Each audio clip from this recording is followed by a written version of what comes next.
Not long after you wake up tonight, Gregory knocks on the door of your apartment. Hey, I came to pick you up. Miss Langley wants to see you. Those last 2 nights were nice. I had freedom, initiative, and good while it lasted, I guess. He smiles apologetically. Don't shoot the messenger. The car's waiting. Shall we? You wrestle with the same thoughts as a few nights ago. Maybe you should just leave. Disappear. Let Sophie find somebody else to employ. But then you remember the anarch thug being cut down by Kadir and how close you were to the same fate not even a week ago. And that might still happen if you step out of line. You follow suit. As with your previous visit here, Sophie seems not entirely present when you enter. Her eyes are locked onto one of the paintings in the room. You're pretty sure it was here earlier, but she's behaving as if she's seeing it for the first time in her life, entirely entranced.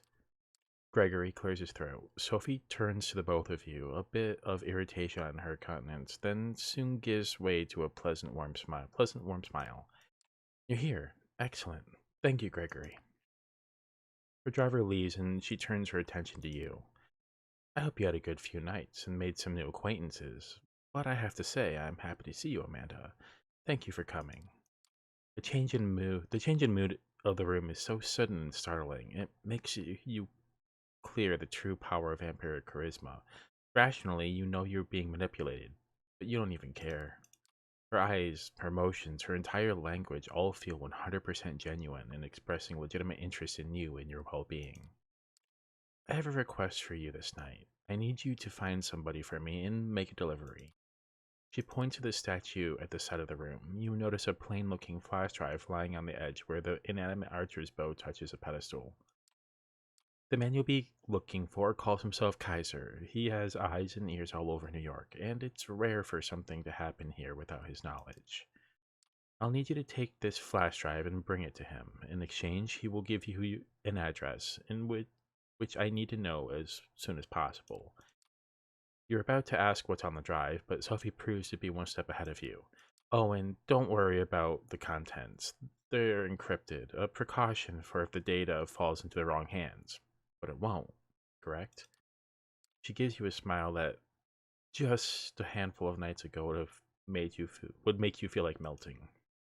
Oh, and Amanda, Kaiser is a Nosferatu, that twisted, deformed lineage of kindred. He is old, and his age has made him even more paranoid than others of his clan tend to be. He holds many havens and changes them often. From what I've gathered, he or one of his servants could be found in the Coney Island Park tonight. You'll have to identify him. I'm told Kaiser has spent many of his nights these past few years being driven around around the city in a black limousine. Maybe keep an eye out for it. That smile again, but much shorter. Um, Anything more you can tell me about Kaiser? He's been here a long time, but about as long as I have. He got into a lot of trouble for exchanging information with both the Anarchs and the Camarilla in the past, but ultimately got off scot-free. Kaiser's web of information proved to be strong enough to shield him from the consequences of playing both sides. Some say that's the best proof of his abilities. In any case, be careful when talking to him. He's very particular about everyone's etiquette, except his own. Good night, and good luck. She flashes one last smile at you and turns back to the painting. Clearly done with the conversation, you pocket the flash drive and head out toward Coney Island. It takes you the better part of an hour to reach the lights and the sounds of Coney Island amusement park from the city. Drive is almost pleasant this time of night. Thank God for Belt Parkway. There are plenty of people here tonight, but nobody who stands out as a traveling purveyor of secrets. Then again, if they did stand out, it would be kind of pointless, right? Nothing to do but figure out the right approach. Um, Asking around would be the wrong move. Let's search for him. There are plenty of nooks and crannies to investigate around here, but if Kaiser frequents this area, has to be some kind of clue to grab onto, right? You spend a good hour snooping around, eyes peeled for the black limo Sophie mentioned, or any sign of that Nosferatu, or any vampire has their haven around this parts. Zilch. Annoyed, you turn back toward the lights of the amusement park, only to find a man standing in your way. Wearing an oversized jacket, he has an air of a junkie or dealer about him. Who knows what he's got in those pockets? You lost? Uh, I mean, you're kind of gross looking. Maybe you're a Nosferatu. Never heard the name Kaiser? I'm looking for him. Nah, don't know who that is. He's a terrible liar, clearly full of shit. Give me your phone and go for a swim in the bay. It's a hunch. You give the simple order and the man can do little to resist. He produces his phone. It's a fancy model and doesn't look anything really readily available on the market. Hands it to you, turns away, and starts walking. The phone's locked, but a recent smudge on the screen gives you a rough idea of what the combination might be. You get it right on the second try. There's just one number in the phone book unlabeled. You dial it and hear someone pick up. The voice is like a rusty pitchfork scraping against gravel. Jackie, you're messing up my snuff session here. It better be something big. Yeah, hi, I have something for you from Sophie Langley. Care to come pick it up? Silence. Not even a sound. The call ends. You try calling again, but the number is blocked. Nothing to do but wait and see if he shows up. Not 15 minutes pass before a black limo stops near where you were waiting. One door opens, an invitation.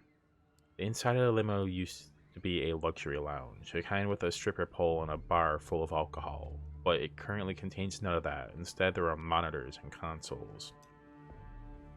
There are dozens of displays, each showing something different: surveillance camera footage, stock market quotes, television news, emails, tweets, silent movies, lo-fi footage of a gory torture scene. You wonder if the limo's owner can focus on anything while surrounded by all this visual noise, and then realize there's nobody there, or is there?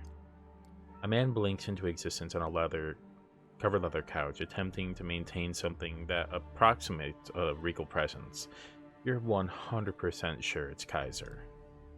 Surrounded by dimly lit computer screens, his features are even more ghastly than you imagined, all sharp angles with twisted bone, mangled flesh, and crooked teeth. He bears them in an awful parody of a smile. Suddenly, somebody grabs you from behind, twists your arms, and pushes your head against the car's roof. I got him, boss. I have them. The Nosferatu chuckles. Oh, congratulations, dickweed. Could have done that before you gave away the fucking phone. Just let them go already. But you going to make me repeat myself, you thick motherfucker? He lets go. You take a look at him. The man is confused, soaking wet. He flashes you an angry stare, but obeys his boss's orders to the letter. What are you waiting for? A formal invitation? Get in the car. We have some talking to do. The doors close behind you. So, Langley, huh? I'm guessing you got something for me then.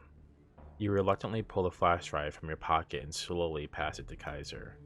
He plugs it into the USB port on the arm of his chair, and displays the data on one of the screens that happens to be turned away from you. It takes him about a minute to access the data. Who do you people think I am? I saw this footage a week ago. He removes the flash drive and throws it back at you in disgust. Tell Sophie the deal's off. She wants her address, she can give me something else.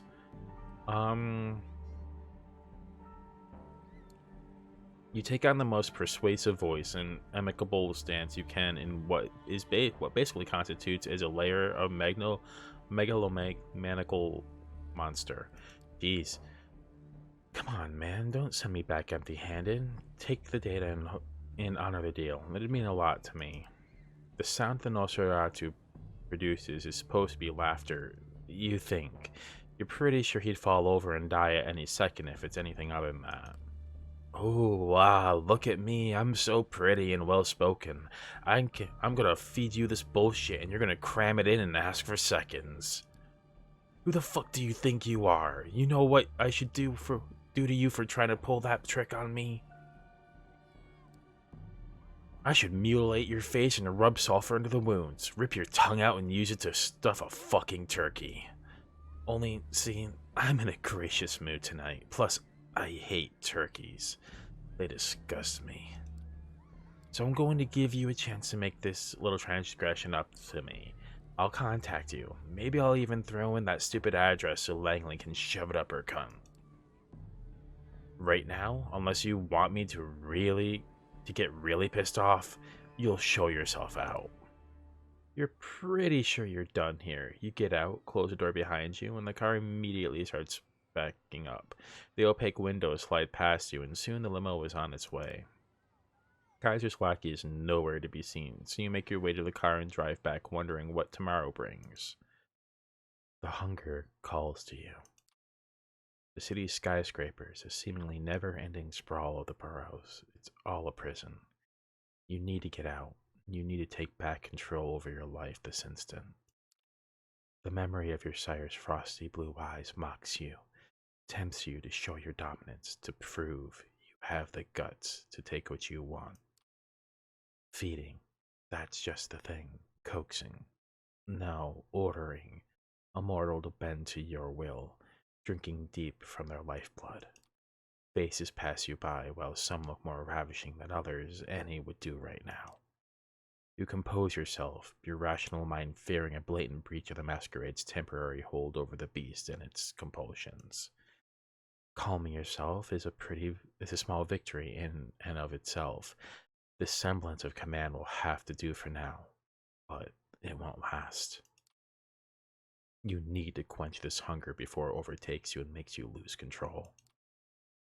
I'm hungry. I need a snack.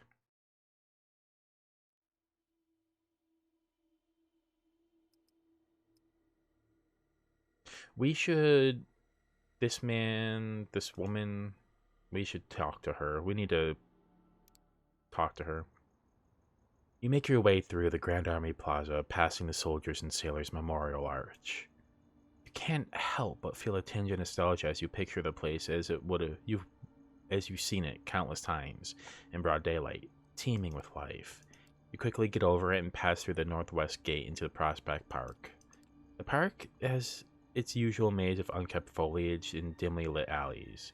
Silence hangs in the air as it would at this time of night, and there doesn't appear to be any sign of kindred presence. You start to suspect Langley's sources fed her a bunch of bullshit, but you're not willing to give up just yet. As you ponder your options, you hear footsteps coming from behind a line of trees. Quick, but evenly paced. Most likely a late night jogger. No vampire would take kindly to you feeding in their domain, but then again, perhaps you could kill two birds with one stone. Yeah, we're hungry. You lock onto the sound of the footsteps. Preceding the runner's path, you move swiftly but quietly to intercept them. You hide behind a tree and wait for the prey to get closer. Mere seconds later, a young man in an off-brand tracksuit trots into view. You notice the buds in his ears, heavy beat music bleeding through. This should make things easier. Just as a man passes by, you emerge behind him and plant your hand firmly on his neck. He struggles at first, desperately trying to break free from your grasp, but as soon as your fangs pierce his skin, panic gives way to peaceful submission. You feel elated as the warm liquid trickles down your throat. The fresh vitae washes over your senses, sending an orgasmic shiver along your spine. Somewhere in the deepest, darkest crevices of your mind, the beast stirs in its slumber. You stop feeding just in time. The hunger sated. The beast fast asleep. You sit the dazed victim on the nearby bench. As the world comes into focus, you suddenly realize that something's not right. In a split second, the air by the side of your head swirls like a vortex. Driven by sheer instinct, you lean back just as five finger-shaped razors cut through the darkness, missing your face by an inch. A clawed shadow jumps back a few paces, preparing to correct its mistake. You catch a glimpse of the assailant, looks pretty animalistic, all right, but he's not the one you're looking for. For starters, it's a he. Just as he's about to lunge at you, a snarl sounds from the bushes nearby, stopping your foe in their tracks. Out of the shadows emerges a young woman, baring her teeth ever so slightly. She walks over calmly, her eyes fixed on your assailant. Her presence is enough to make him reconsider attacking you, but not to withdraw completely. He glances over to her, puffing up his chest. "Stay out of it, Tam. I smelled her first." "Tam? How about that?" She raises an eyebrow but remains silent. Her compatriot turns back towards you. You shouldn't have come here, girlie. I'm gonna fuck you up so bad you'll be wearing your tongue as a fucking necktie. Tamika looks at you expectantly. We're not using our powers. We're gonna insult him. Alright, boy. Let's see if your bite is as bad as your bark. Clearly taken aback, he looks at Tamika as if gauging her reaction. You guess I know who the alpha is around here. A barely visible smile creeps upon Tamika's lips. The man's eyes narrow as although you can't really see it, you could bet the hair on the back of his neck just stood up. Shut your mouth, you stuck-up bitch. You should have run when you had the chance. A fierce growl echoes across the alley, stopping the savage in his tracks. Tamika walks over to her comrade, her fangs glistening in the dim lamplight. She puts a hand on the side of his head, caressing his hair and tugging at his ear, as if she was scolding a puppy. She leans over and speaks in a voice that's firm yet oddly affectionate. It's okay, Raoul. I'll handle it from here. The male gangrel looks at her in a mix of timidity and resentment. Then he turns back towards you. You want to waste time on this bitch, Tam? Be my guest. Having said his piece, Raoul retreats into the shadows, although if you were to guess, he's likely to stay within earshot. With her companion gone, Tamika turns to you once more. What do you want? Short story, I'm new here, and I'm looking for a chance to leave my mark. Maybe shake things up a bit in the process. I could use your help. Why me? My sources claim you're capable. Are they wrong? No, I guess not. But if you're so well informed, you should know that I don't whore myself out for mercenary work. This is different. I don't think I have the kind of money that could persuade you. All I have to offer is my help, and someday maybe my friendship. Do I strike you as someone who needs a friend? Let's not dig into that wound. You strike me as someone looking for a way out of this park, for starters. Is that why you're here? To break me out? Are you my ticket out of here? Uh, no. Look, I'm not stupid. I know you can leave anytime with or without me. I'm just asking for a couple nights of your time. So, what's it gonna be? For a brief moment, she stands there motionless, looking straight into your eyes as if trying to size you up. Finally, she looks away. It looks like she's come to a decision. Just so that we're clear, I don't trust you. I have no reason to. Frankly, you sound more lost than I am. Still, there's something about you. You look like you should reek of bullshit, but somehow you don't. So, I'll give you a chance to prove yourself. I have some outstanding business to take care of. I'll let you know once that's done. Meet me here and we'll see what you're really made of. And with that, Tamika disappears into the night. That went pretty well, all things considered. Can I do anything else? Nope, I need a rest. You're walking down the street towards your haven. In some other town, the sidewalks would be deserted this time of night. In New York City, there are plenty of passerby going about their business. It's easy to be paranoid when you're a vampire surrounded by a crowd of humans. The kindred have many enemies, and all of those enemies have one trait in common. They're invisible, indistinguishable from normal humanity. Other vampires, hunters, all look like people. Is that old man just a tired restaurant worker or a kindred thrall tailing your movements? Are the officers idly waiting in a patrol car ordinary cops or Second Inquisition specialists looking to end undead threats?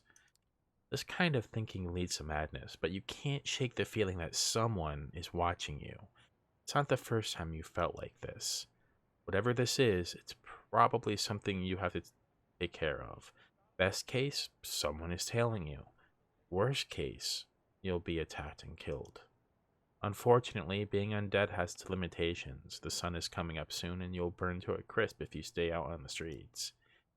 You reach your haven and settle in for the day, disconcerted by the idea that someone might know where you sleep.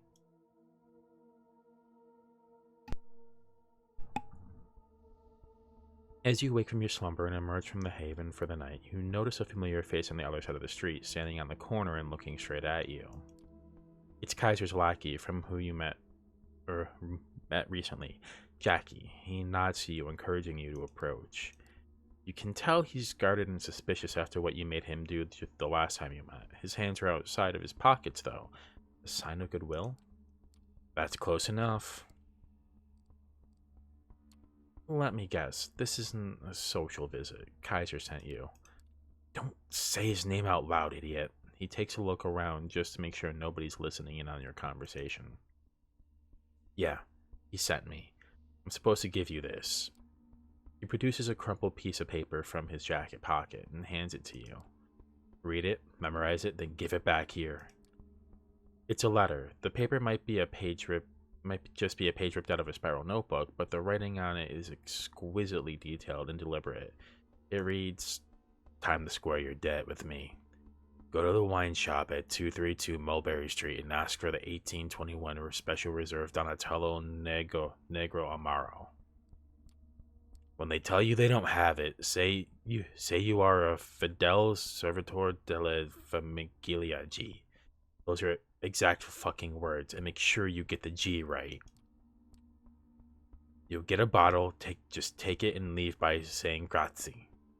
Don't ask how much it is or anything else, just walk out. When you have it, come back to Jackie Boy here and let him know." You done? Memorize that shit and hand it over. Didn't peg your boss for a letter kind of guy. Isn't electronic communication his whole shtick? Yeah, well, some things are better done the old-fashioned way. You about done with the letter? You note the phrases and addresses mentioned in the letter, then hand it back to Jackie. He immediately reaches for a lighter and burns the letter, putting out the ashes with his boot. So, yeah, when you do that, what the boss asks, come back here so I can tell you where to go next. I'll be in the alley over there, so find me when you have the item. Whatever it is. I don't know, and the boss made it extra clear that I shouldn't care, so I don't. See ya. He shuffles away and leaves you to pursue the lead from the letter. Time to pay a visit to Nolita. You arrive at the address mentioned in the note. Not counting local restaurant patrons, the street is mostly empty at this time of night, but curiously, the wine shop is still open. Inside, a small middle-aged woman with curly hair stands behind the counter in front of a wall filled with wine bottles. There's a door at the back of the room, with a small table and a chair occupied by a man with a faux leather jacket with slick combed back hair. He's reading a newspaper, but pauses as a little bell rings when you open the door. He takes a sip from a small steaming cup, then gets back to his broadsheet. Good evening. How can I help you? I would like a bottle of the 1821 Special Reserve Donatello Negro Amaro, please. Let me check our stock. She seems to be looking through a database on the laptop sitting on the counter. She puts on a polite smile. I'm sorry, we don't have that one at the moment. Sorry. Yeah. I am a fidel servitor della famiglia G. I think that's how you pronounce it. I have no idea. Ah, in that case, let me see if we have any in the back. Wait here, please. The woman leaves the counter and goes through the doors in the back. The man by the table puts down his newspaper and takes another sip from the cup, washing it down with a gulp of water from a nearby glass. He tries to hide it, but there's no doubt he's watching you. About a minute passes. Might as well just wait. You reminded yourself of what Kaiser wrote in the letter and kept quiet, patiently waiting for the woman to return from the back of the store.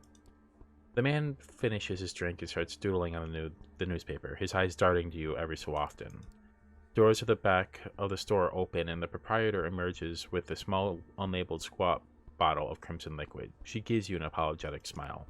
Scusi, sorry for taking so long. Turns out we did have it. She offers you the bottle, and you reach out to grab it, but she retracts it.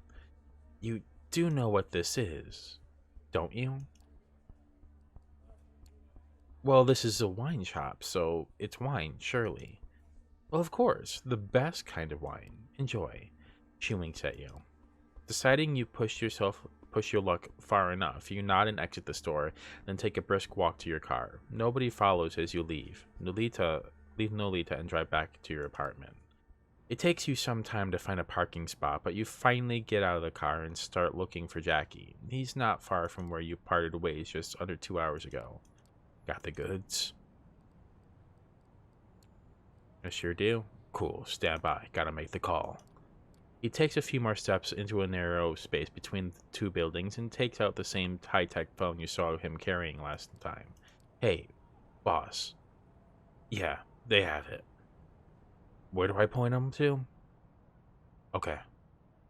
Yeah, I'll tell them to go there right away. He puts the phone back in his pocket and turns back to you. Well, it's point, half an hour, so you better step on it. See you around. With only a flippant salute, Jackie starts walking down the street. You make your way back to the car and drive. You had to push the speed limit to make it on time, but you're here. Willets Point is quite a change of scenery. The place is a post-industrial dump, the nearby stadium notwithstanding. You stop your car once you realize that if you go any further down, the potholes will kill your chassis. You step out into one of the gashes in the asphalt, splashing in ankle-deep water. Kaiser's limo was nowhere to be seen. In fact, the whole place is pretty much deserted other than the apparent proprietor of a lonely bar, a middle-aged woman who's just locking the place up. Oh, we just fed. You stay near your car and decide to wait. Kaiser must be on his way, or if he's not, is playing one of his games, then you're not participating. You've got what he wants. Let him come to you. The bright lights of the car pulling over down the road some 10 minutes later catch your attention. It's a black limo. Kaiser is finally here, it would seem. Same as last time, the car doors open, but nobody comes out. Do you know the drill? This time, Kaiser is visible when you look inside. You sit down and close the door behind you. So, you pulled it off without a hitch, then. Give it here. You hand the bottle over to the Nosferatu. He uncorks it gently, takes a whiff, and puts a cork back in. Yeah, that's the stuff. I can see you're useful beyond your charm with the subtlety of a battering ram. Good to know. Here's Langley's precious address. He passes you an envelope with what feels like a thick card inside. Thank you, Mr. Kaiser. Yeah, I'll send Jackie over if I need anything else from you. How about that? Time for you to get out now. He waves you out of the car with the envelope in hand. You get out, back into the torn asphalt and decrepit surroundings. The limo slowly drives away. Finally, you can return to Sophie and bring her what she wanted. Gregory lets you in. You hear a shrill, unpleasant laugh as you realize Sophie has a guest over. Thomas Archwell, you've met in Elysium a few nights back. That shriek is unmistakable. Ah, Amanda, so good to see you. Tell me, have you two had a chance to talk previously? Thomas speaks up before you can. Why, yes, of course. And such a good impression you made, too. Miss Langley clearly did the right thing by taking you under her wing. I'm sure she thinks so, too, don't you, Sophie? Why, yes, of course you do, of course. Well, I believe I must be going. I'll be sure to let Prince Panhard know your thoughts, Miss Langley, word for word, or as close as I can remember them. I appreciate it, Thomas. You two enjoy your night now. Good night, Sophie. Amanda. Greggy boy. He gives you a sly smile. Sophie's driver opens the door for Arturo, and the guest steps out with a wave of a single hand. With a single wave of the hand towards his host and to you. The doors close. He's quite the character, isn't he? Yes, quite, but he has his uses. Thomas has clout in court and access to many juicy details on everyone from the prince to the lowest Remiagen. It's useful to have him on your side, even if his eccentricity requires some patience. Speaking of patience, have you been putting mine to the test lately? Did you manage to contact Kaiser and acquire what I asked for? Yes, I have it, but the data you offered was old news to him. I had to do another job for him before he would give me this card. She retrieves the envelope from you. I'm sure he did. I do hope it wasn't too much of an inconvenience. He made me go on an entirely separate escapade to retrieve a bottle of wine from a store in Nolita. I had to use code phrases and whatnot. Wine shop. Code phrases? That degenerate pest. She's visibly agitated, but calms down and smiles at you. Don't worry about it. I'll make sure that whatever Kaiser had you do, it'll blow over. She opens the envelope and looks at the card. You notice the same lettering you saw in Kaiser's note before, but can't see the details. Her eyes widen. Yes, excellent. I need to call in some favors. I will likely be busy for the next 2 nights. You have my permission to show some initiative, my dear Charge. I will contact you soon. With that, Sophie ushers you outside, and you are left to do with the rest of this night's hours as you would like.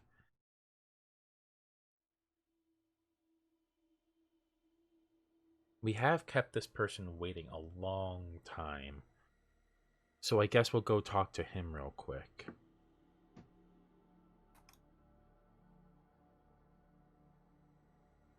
Okay. Yeah, let's talk to him. You haven't been to church since you became a vampire, or kindred as the euphemism goes.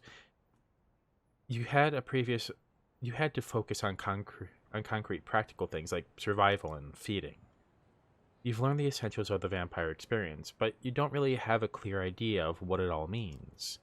The Cathedral of St. John the Divine is a New York landmark. You've been inside once before when you were much younger. You marveled at the Gothic facade. Looking at it now from across the street feels ominous. The prospect of an anonymous invitation to a secret meeting is a worrying one, but the venue is well chosen. It's hard to imagine a violent attack in a place like this, with eyes everywhere. You enter the cathedral discreetly. You quickly learn this is an essential skill for a vampire, how to move without anyone noticing you. The full force of the cathedral's architecture hits you as you walk between the pews. The architect meant to create a feeling of being small in the face of God's glory? Mission accomplished. Based on the note, you're assuming that whoever you're meeting is somewhere in the front. As you step closer to the high altar, it feels as if something is dragging at your feet, as if the stone beneath you resisted your movement. Uh, religion is superstition. It must be your nerves. As you try to shake the feeling of crushing foreboding, it occurs to you that vampires are superstition too. There's an old man sitting in the front. You see only the back of his head, bowed in silent prayer. Your footsteps echo on the floor as he turns to look at you. You can't take your eyes off him. He's tall, dignified, white hair, balding, a few strands escaping to the sides. He's wearing glasses and simple Claire clothing. His eyes are warm and pale, too kind for someone like you. Something is wrong. You feel heavy, as if a giant hand is pressing you down. The skin on your face is burning. Perhaps unconsciously, you expected something like this. As a vampire walking into a cathedral, it's not the building or God making you feel like you're burning alive. It's the man, the priest. Welcome, my child.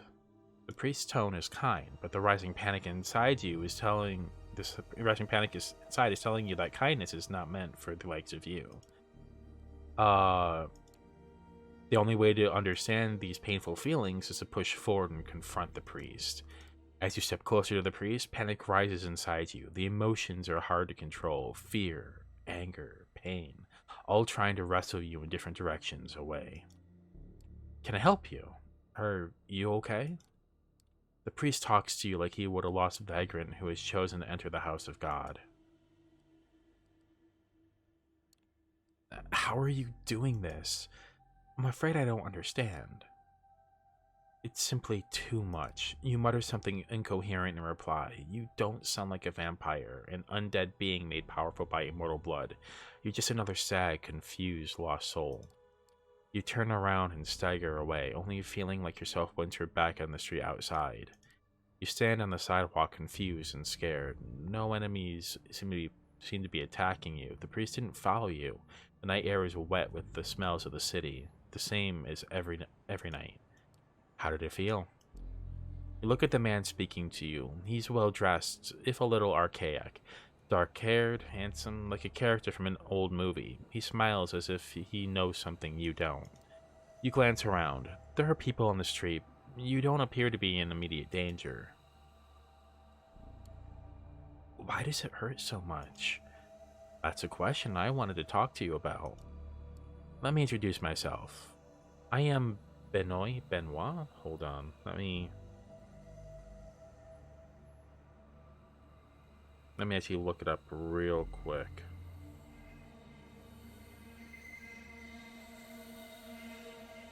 If I can.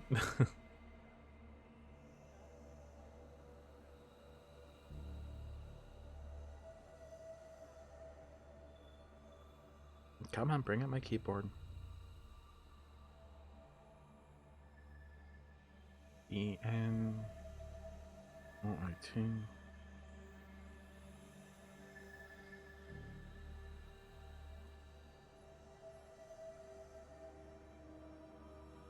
Pronunciation. Let's see here.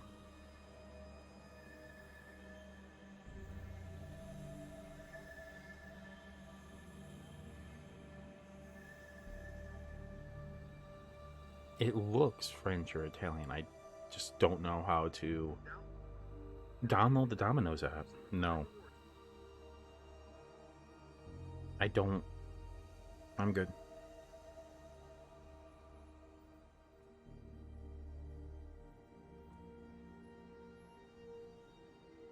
Benoit. Okay. It is French. Let me introduce myself. My name is Benoit Siegel.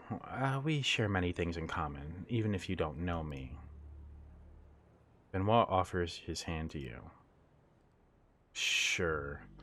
Benoit's handshake is firm and dry. He looks at you intently, as if trying to find something in your eyes. Would you mind sitting with me for a moment? Benoit points to a park bench nearby in darkness because of a broken streetlight. Wary, you decide to follow him. Only an enemy totally unconcerned with the masquerade would attack you here. Benoit sits down and you follow suit. For a moment, you both contemplate the cathedral in silence. I know how it feels, what you just felt. I have experienced it myself, many times.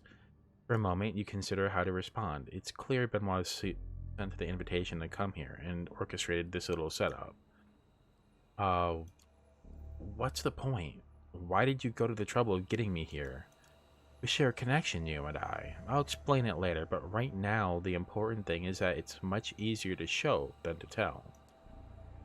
I wanted you to meet Father Anthony, or see him, experience him. Did you wonder why it felt like that?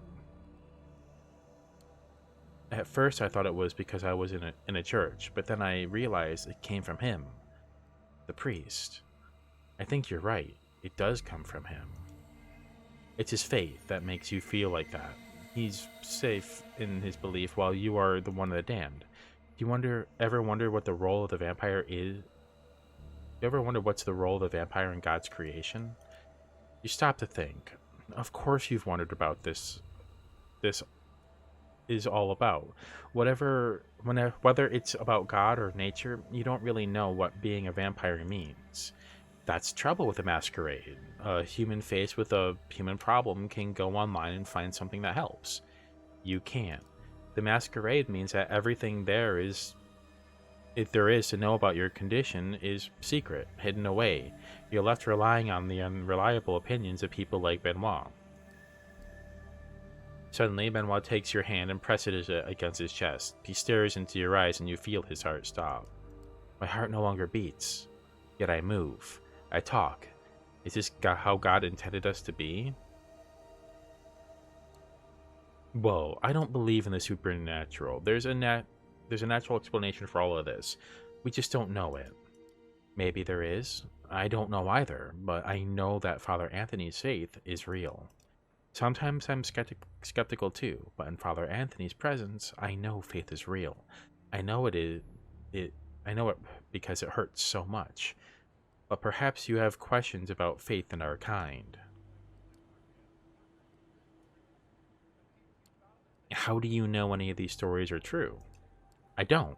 How could I know? This is what faith is. You have to believe something, good and evil, right and wrong, love and hate. I believe we are damned. I also believe there is always hope. Grace. Father Anthony's faith shows me the way. It's so easy for us to lose ourselves in a morass of occult speculation. Some of us serve, some of our kind revere Cain, others Lilith.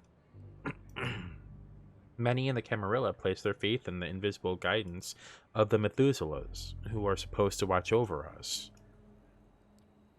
Yet I wonder how much that really matters when compared to a character of a good man.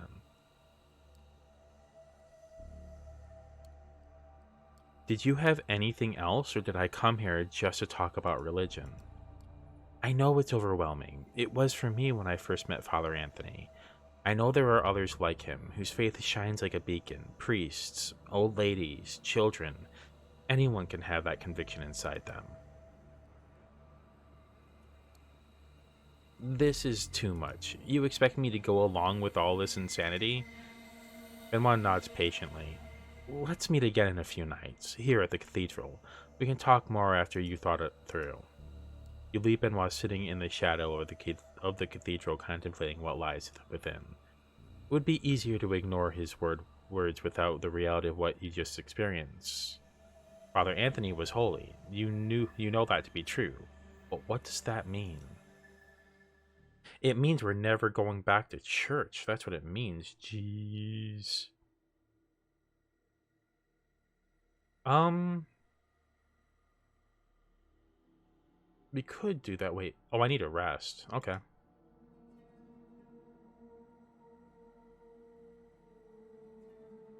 Oh, now there's more to do.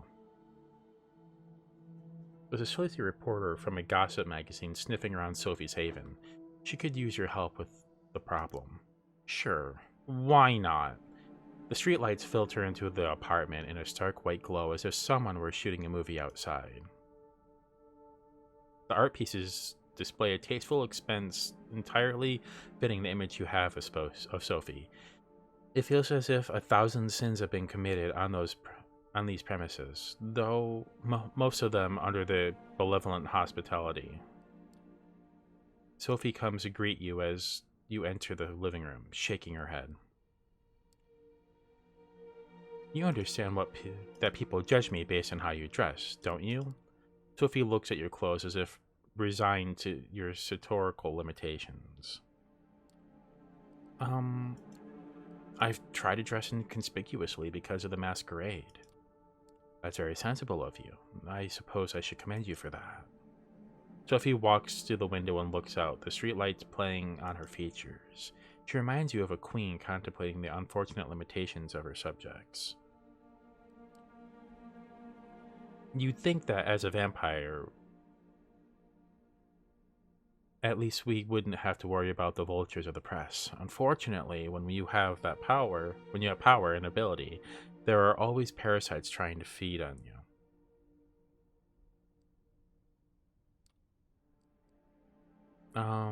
I used to have a journalist friend. Then you know what they're like. Sophie steps away from the window and settles down on the sofa, a wine glass with a red liquid in it. Blood, treated as not to spoil. You've become good at noticing the scent. Even if from a distance, she doesn't offer you any. As you cautiously sit down across from her. This awful man has been stalking my apartment with a camera. He's gone through my trash, talked to the neighbors. Please, be a dear and explain to him that there's nothing for him here. Is this about the masquerade? That's a big deal for us, right? Indeed, you're learning. This must happen often. How do you usually deal with it? Everyone has their own ways. Sometimes a problem goes away with a bit of money or sharp words. Other times, you need something more. Do you know anything about this reporter? Man, woman, young, old, anything like that? All gossip reporters look the same to me. Time for you to go. I have business to attend to. You leave the apartment as Sophie disappears into another room. You don't have a clear idea of the game she plays with the city's mortal and immortal power structures, but she always seems to be making a move. Outside on the street, there's a slight warm drizzle, the kind that gets under your clothes and makes you want to take a shower when you get back to your own haven. No reporters immediately jump out to you. Let's just keep an eye out. For a while, it feels like nothing's happening in the New York night. People are walking past you on their way to whatever nightlife diversions help them forget their sordid lives. As you contemplate going back inside and telling Sophie you're not looking for a new career as a lookout, you suddenly notice the lens of a camera pointed at you across the street. Hey! You yell and run across the street. It's a man. You're sure you've seen him somewhere before. Rotund, Patsy. Someone who spent too much time in badly ventilated rooms, stained with cigarette smoke. You enter the alley. You enter an alley, a dark, dingy space between two tall buildings. Once upon a time, a place like this might have worried you, made you think of muggings and violence. Now it's clear that the most dangerous thing here is you. The man you're following seems to realize this. He holds his camera in front of him like a shield. Its heavy objective resting on his paunch. With a start, you recognize him. You remember the face, the shaded sunglasses from a picture next to a byline in some trashy paper and someone thrust in your face at a company party. His name is Frank Daughtry, and he'd taken pictures of one of the investors feeling up a sex worker in a nightclub. You'd been there too, and the funny thing was, what Daughtry showed in the photo was just the tip of the iceberg. After all, work hard and play hard was the order of the day. Was the order of the city. My fault. Hey, don't go around scaring people like that. Welcome to Knuckletown, bitch. You came to the wrong chat room, motherfucker. You're Frank Daughtry. I recognized you from that thing. You're a fake reporter, right? I'm a real reporter, damn it. A lot of scoops here in this dirty alley? Can't be a journalist if you're not willing to get your hands dirty. Do you live here? I'm working on a story about a local resident. Her name is Sophie Langley. Everyone knows her in high-class circles. She's a redhead, pretty as a picture, and there are a lot of pictures of her through the years. That's a thing, in fact. Look at this. Frank pulls out his phone and starts showing you pictures. Some have been downloaded from news sites, while others are photos from the high society pages of newspapers from the past decades. I'll show Sophie. She has different clothes, hairstyles, makeup names, but the face remains the same.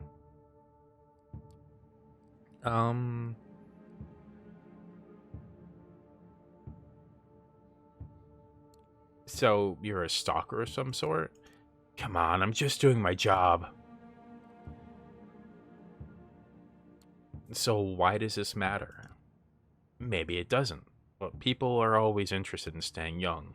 3 words: extreme plastic surgery. All the celebrities do it, only her doctor is better than the rest. You look critically at the photos on Frank's phone.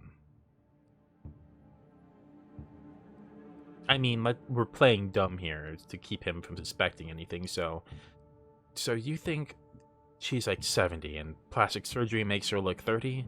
I mean, Frank, buddy, no surgeon is that good. Frank looks deflated. He's probably already arrived at the same conclusion. Despite his greasy appearance, he is a reporter after all. So how would you explain it?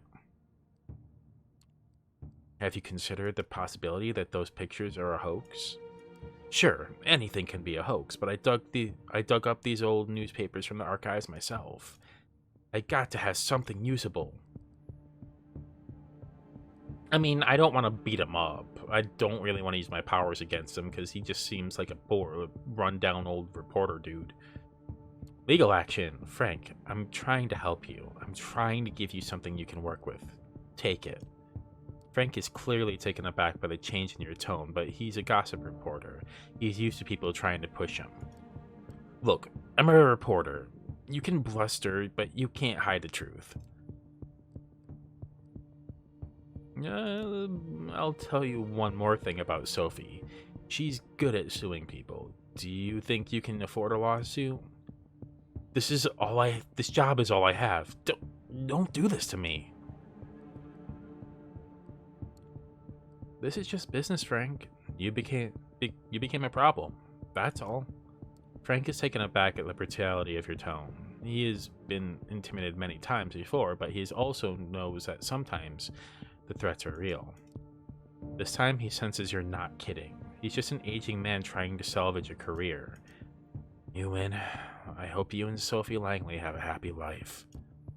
Deflated and hunched over, Frank trudges away from the alley. You stare at his receding figure. It's hard not to feel sorry for him. In Sophie Langley, he took something on way too powerful for a small fish like himself.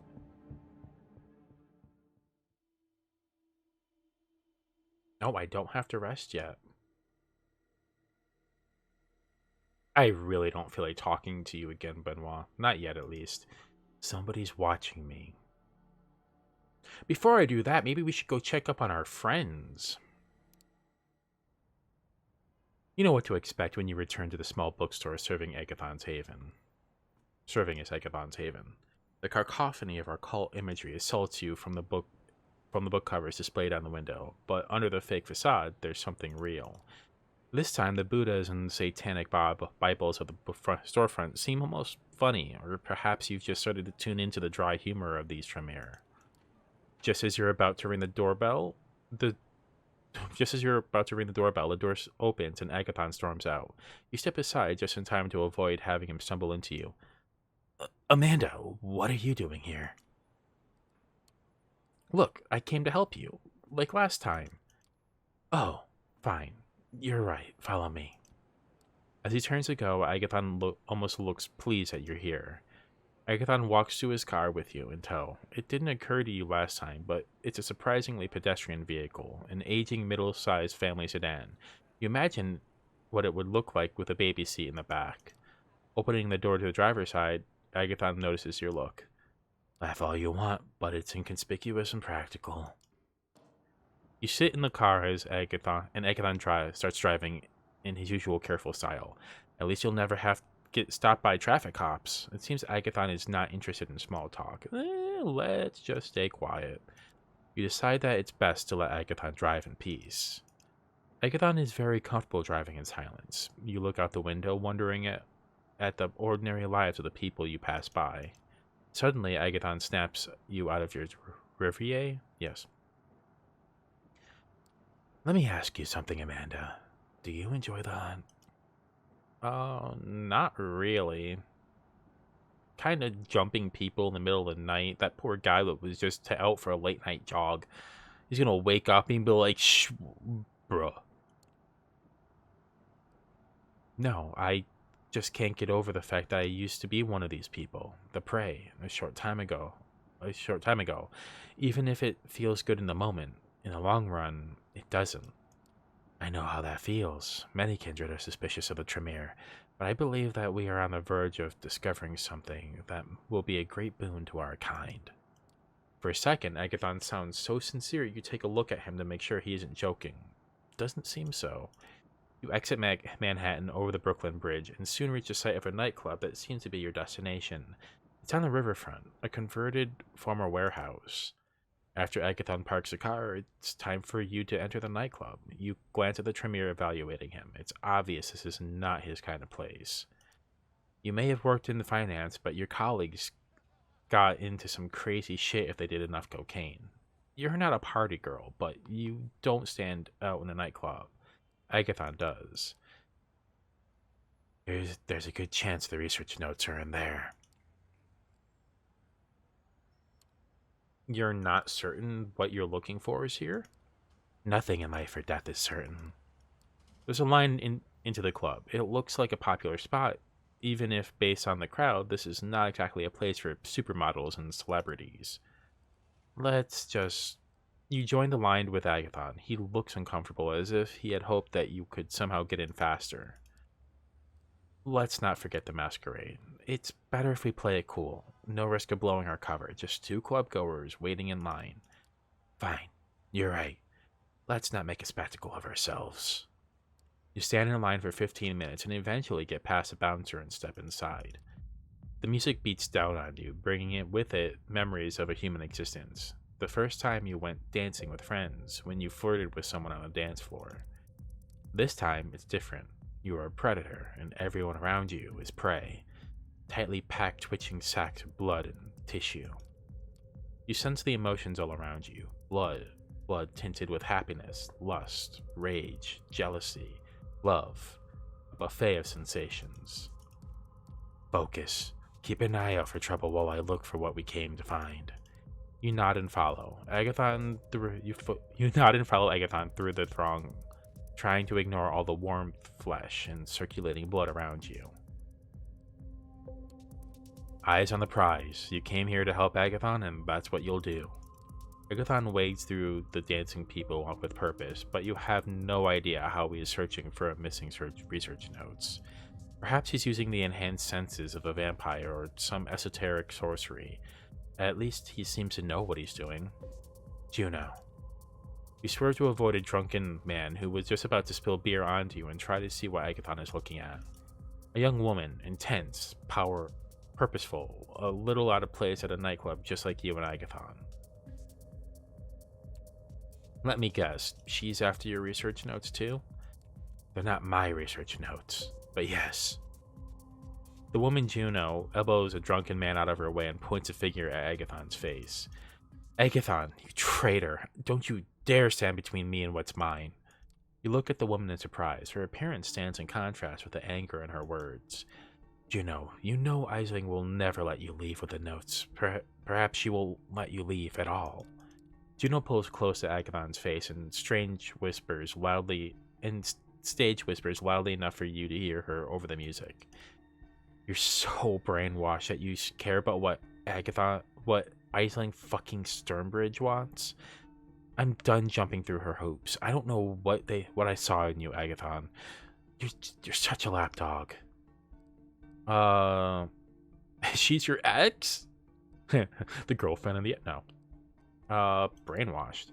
What do you mean brainwashed? Are you brainwashed, Agathon? Agathon looks around the dimly lit crowd, clearly too exasperated for words.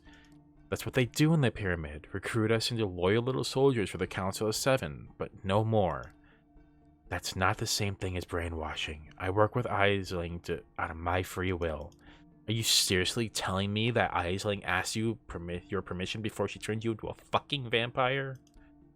Agathon winces visibly at the word vampire. Fortunately, the loud beat of the music drowns out Juno's voice. That would make her unique among our kind. They sure as fuck didn't ask me. Actually, many vampires embrace only after asking permission. This is so like you, Agathon. You just can't let anything go without making one of your little corrections. Juno, please. Juno steps back, suddenly cold, ignoring the people dancing all around. She stares hard at Agathon. The past is the past. The traditions are dead to me. You won't stop me, Agathon. I'll make sure of that, here and now. You know I have the power. No. Juno, please. Agathon sounds panicked. He's not worried about his own survival, but of the possibility Juno is going to unleash a genuine masquerade breach. Let's try to reason with her. Look around you. We're in a crowd of humans. If you start something here, it will be a masquerade breach. Catching on, Agathon joins in to support your argument. If you break the masquerade, it won't just be Aisling Sturbridge who has it in for you. It'll be Kadir. Juno looks hesitant, worried. After a moment, she backs away. Alright, you assholes. I'll play it cool. She slides into the dancing crowd. You see her move amidst the people, but it doesn't look like she'll start a fight. Give me a few seconds and I'll verify if the notes are here or not. You idle among the dancers, and Agathon prowls clumsily out of place in the throng. Finally, he comes back to you. They were here, but not anymore. The ritual I performed is very reliable. We can go. Juno will probably waste some time trying to find the notes, and that'll give us an edge. You leave the nightclub. Outside, you walk to Agathon's car and drive back to over the Brooklyn Bridge in Manhattan, heading for Agathon's haven. Juno mentioned some very personal things. I trust your discretion in not discussing those things with Aisling. I mean, Sure, your love life is your business. Thank you. After a while, you reach Agathon's haven, and he parks a car. You walk to the occult bookstore, and Agathon invites you inside. The smell of incense assaults you as before, making you grateful you don't have to breathe. You follow Agathon upstairs to find Aisling Sturbridge in an armchair reading an old book. She puts a bookmark in place as you come in. You're successful, I hope. No, I'm sorry. The notes were there at some point, but not anymore. That's a shame. I hoped you don't run out of time. How did Sophie's little protege do? Agathon turns to look at you. Well, surprisingly well. That's a surprise. I'll have to compliment Sophie on her choice. We met Juno. Fortunately, she couldn't find the notes either. Well, that's interesting. The High Regent turns to look at you. What was your impression of Juno, fledgling?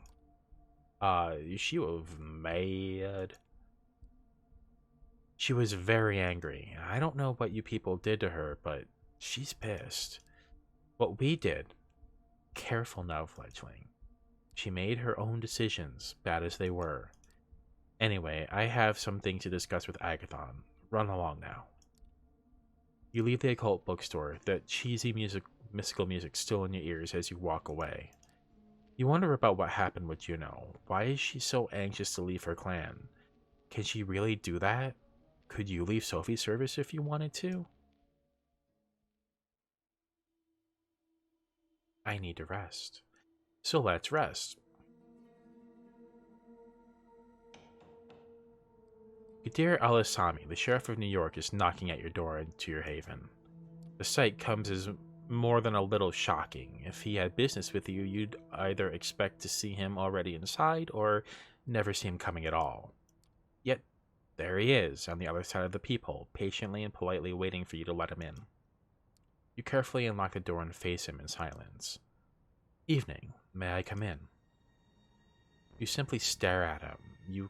Your lack of an answer doesn't faze him, and your lack of resistance as he starts walking inside has obviously been interpreted as a permission. Once inside, he starts looking around as you cautiously stay by the door. Haven't really had time to make this place your own yet, have you? It feels like Langley's apartment through and through, a secluded study where nobody studies anything. Look at all the books on this shelf, obviously meant to impress guests, not to be read. They reveal nothing about their owner aside from the aching desire to be taken seriously as an intellectual. He picks one of them up and inspects before putting it away. The phenomenology. Wow, the phenomenology of spirit. I cannot pronounce that. Next to all of this garbage poetry, we can make a bet. Yeah, we can make a bet. If she's read more than 20 pages, owe you $50 and a gallon of blood. The kind of place that self-professed hermits entomb themselves in to suffer. Considering how much you have to run around these nights, you probably only use it to shelter from the sun and the rest. Am I right? Even though he's obviously making an effort to come off as non-threatening, it's impossible to forget the first impression he made. You still see him as a fierce predator, trying hard not to expose his true colors. You sense a familiar fight or flight response as you struggle to find a diplomatic answer to his question. If Kadir is bothered by your silence, he doesn't let it show. He keeps walking around, toying with whatever catches his eye. Eventually, he speaks up again. Watch any baseball lately? If I had to guess, you strike me as a Red Sox fan. Now he's inviting you to talk in a more direct manner. You attempt to overcome your physical reaction to him and reply as casually as you can. Dots, dots, or dots? Dots. Your mind keeps going back to that night when everything was changed forever.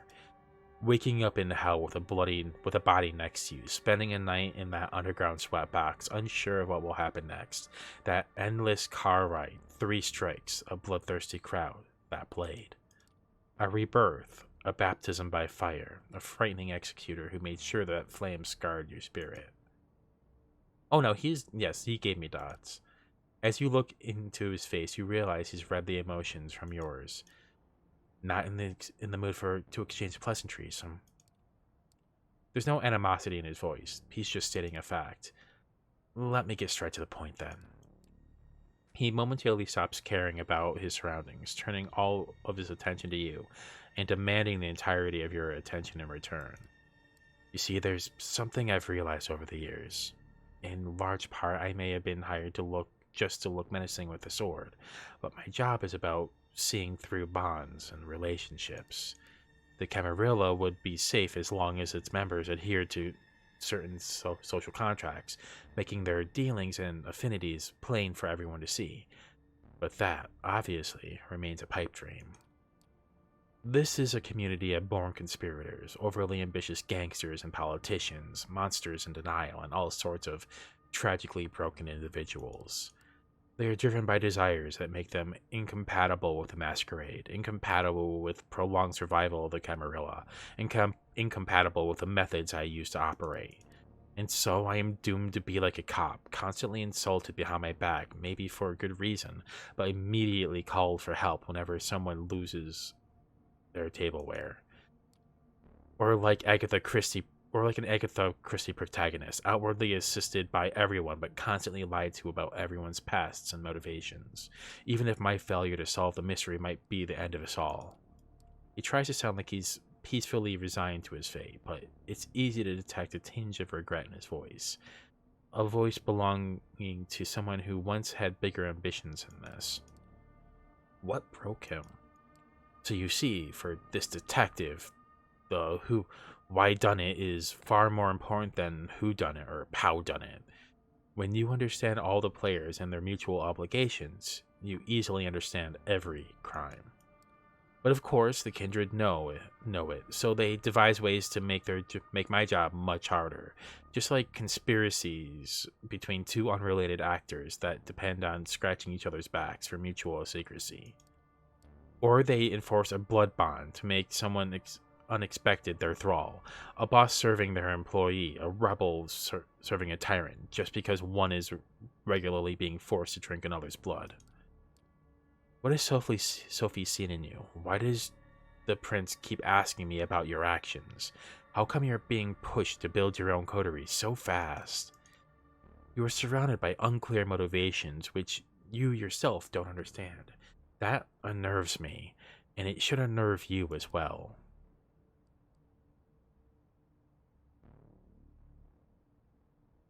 Why are you here?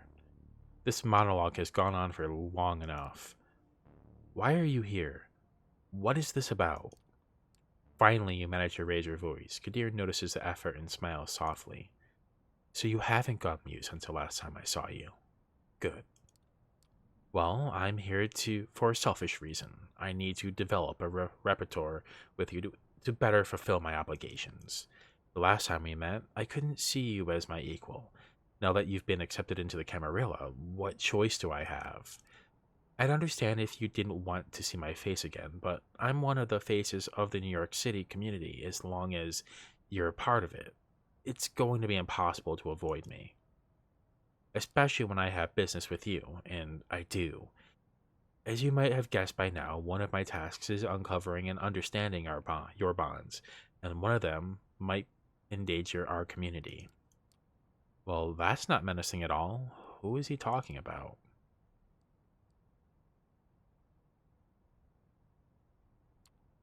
You mean someone I'm trying to recruit into my coterie?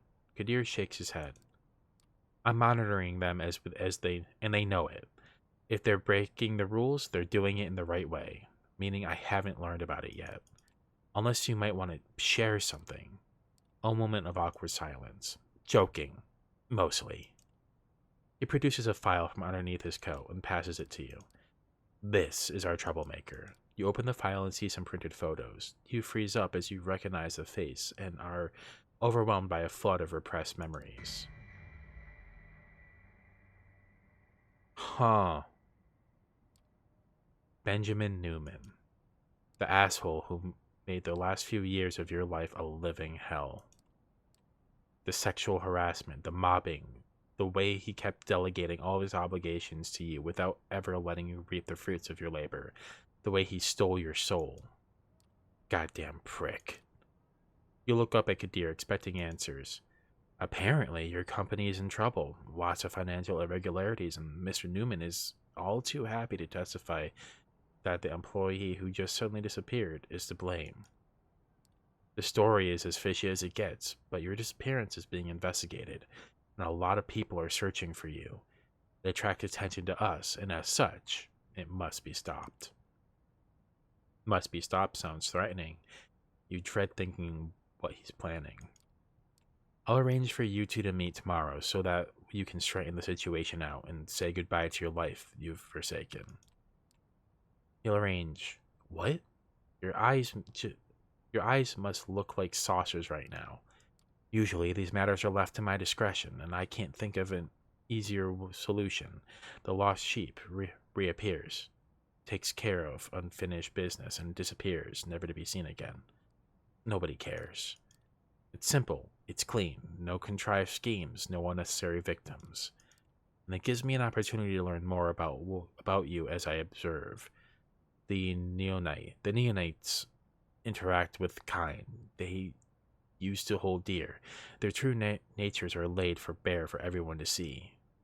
Of course he's invested in being kind to you, or he's making clear his self-serving intentions so that you don't start figuring them out yourself. Any objections? Any alternatives are probably worse. Wait. Any alternatives are probably worse. You shake your head. Very well. I'll arrange a meeting and drive you there tomorrow. Better come with a loaded bull that's easy to swallow. He disappears from the apartment, leaving you as confused as the last time he closed the door on you. God damn it. You need to think it through. For a long time, you just sit in your haven, lost in your thoughts, thinking about how revenge is a dish best served cold.